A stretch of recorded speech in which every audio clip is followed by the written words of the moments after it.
south. If you believe this one, then you go shout it. It is the Friday night show. Paul Marsh, I'm sat here again with the Dub Pistols. What's going on, guys? Respect, man. Nice to be on your show.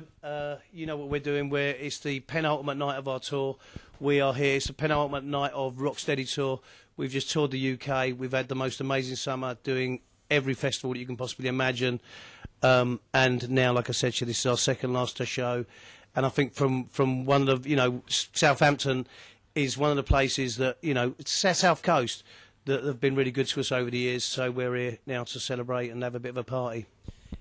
There's massive contrast in your live shows. You've gone from performing in front of thousands and thousands at open-air festivals to a few hundred in a club. Does your show change at all?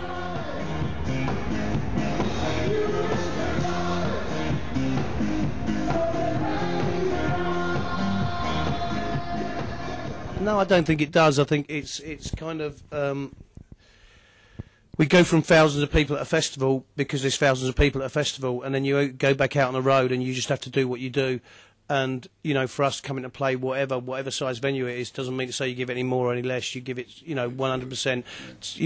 You give it more, if anything, because you have to give it more. Do you know what I mean? Because, it's that kind of small intimacy that sets things off, and the way that we are, it just means that that's how you have to be. You have to be full on, and we don't know any other way. High octane, basically. I haven't seen a Dub Pistol show yet. I've spoken to lots of people that have. I've read lots of reviews. I haven't had, or nobody has said one bad thing about a Dub Pistols live show. Why is that? Probably because you've been talking to the wrong people. Do you know what I mean? Probably when you talk to my mum. Yeah, that Barry's no, it's my boy. No, we've had our moments. I mean, most of our shows, obviously, last year we were lucky enough to win DJ, Best Live Act. This year we've been, nominated for a couple of other live acts, AIM being one of them. We lost out to The Prodigy. I don't know why that is. Certainly don't think we're the best band in the UK, not by a million miles, but what we are doing is a very honest band that give it everything they possibly can and just don't cheat. Do you know what I mean? We just go out there and we just are what we are. And sometimes it's very good, but we are not without incident. Do you know what I mean? And that's kind of what people like about us, I think. It's part of the charm, it's part of the charm. It's like we are an honest band, that's all I can say. Warts and all. You can't say something like that and then not explain. You're not without incident. Explain an incident. Dare I? Well, this is your first show. I'm sure by the end of it you'll understand. There will be incidents.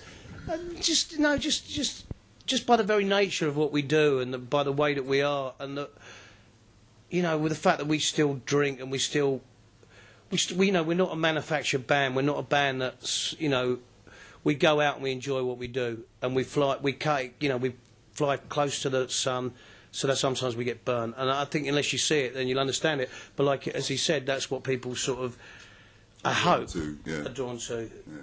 Obviously, there's some people who pay good money, and when it does go tits up, wonder what the fuck they paid for. But I mean.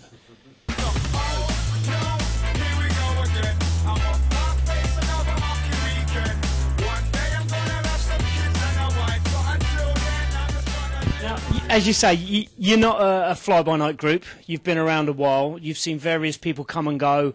There's been lots of guest members on songs and tours. What's been the difference? Has it got better? Has it got worse? Are you enjoying it less? Are you enjoying it more? I think like everything else, again, it's a roller coaster. Do you know what I mean? I think there's been times when it's absolutely amazing. There was times probably 2 years ago where I honestly thought, and even my friends turned around to me and said, it's time to call it a day, Barry. I mean, I think I'd stopped enjoying it.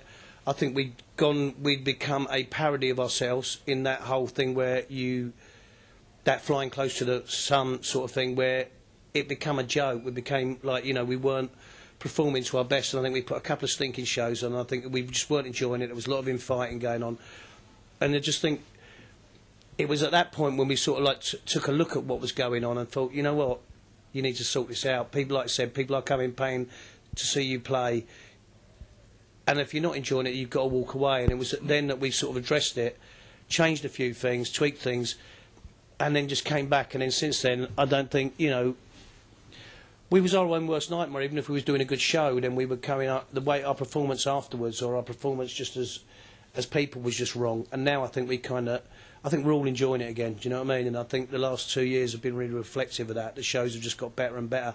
At the moment, we're having the best run we've ever had. The rest of the guys agree with that? Yeah, we would. All very silent during that, I noticed. Yeah, everyone's nodding in agreement anyway. It's another beautiful day, you know what that means? I'm down on the beach, brother.